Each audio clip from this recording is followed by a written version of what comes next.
Dear student, তোমরা দেখছো বেতারাটি সাফল্য একাডেমি অনলাইন ক্লাস। আজকে আমরা দ্বাদশ শ্রেণীর তৃতীয় সেমিস্টার বা ক্লাস 12 এর তৃতীয় সেমিস্টারের শিক্ষা বিজ্ঞানের অতি গুরুত্বপূর্ণ কিছু টপিক বা গুরুত্বপূর্ণ প্রশ্ন নিয়ে আলোচনা করব। যে প্রশ্নটি আসন্ন ফাইনাল পরীক্ষা আসার সম্ভাবনা রয়েছে, সেই গুরুত্বপূর্ণ টপিক প্রশ্নগুলো আজকে সব বিস্তারে আলোচনা করব এই ভিডিওতে।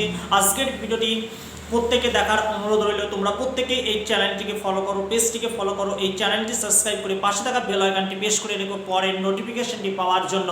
চলো এবার আমরা শুরু করছি, আমাদের মূল টপিক আসছে। দেখো আজ আমাদের মূল টপিক হচ্ছে, দেখো কি বলছে আজ আমাদের মূল টপিক।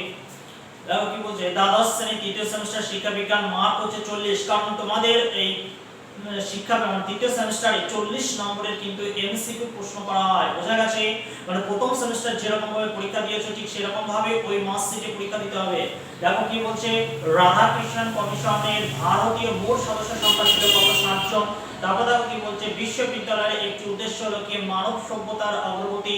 তারপর দেখো কি বলছে, রাধাকৃষ্ণ কমিশনের রিপোর্ট ছিল 747টি পৃষ্ঠা। তারপর কি বলছে, অভ্যন্তরীণ পরীক্ষার কথা সুপারিশ করেন কে? বিশ্ববিদ্যালয় কমিশন।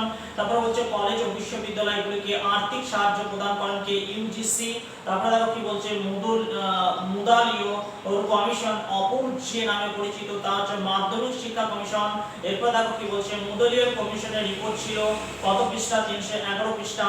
তারপর দেখো কি বলছে, মুদালীয় কমিশনের মতে মাধ্যমিক শিক্ষা পর্ষদের সভাপতি ছিলেন কে? রাজ্য শিক্ষা আধিকারিকরা। বোঝা গেছে? তোমরা প্রত্যেকে এইগুলো খাতায় নোট করে এটি তৈরি করে রেখো ফাইনাল পরীক্ষার জন্য। বোঝা গেছে? এই ধরনের প্রশ্নগুলো বা এই টপিকগুলোই তোমরা পড়ে যেও, এখান থেকে কিন্তু প্রশ্ন তোলা হবে পরীক্ষায়। বোঝা গেছে?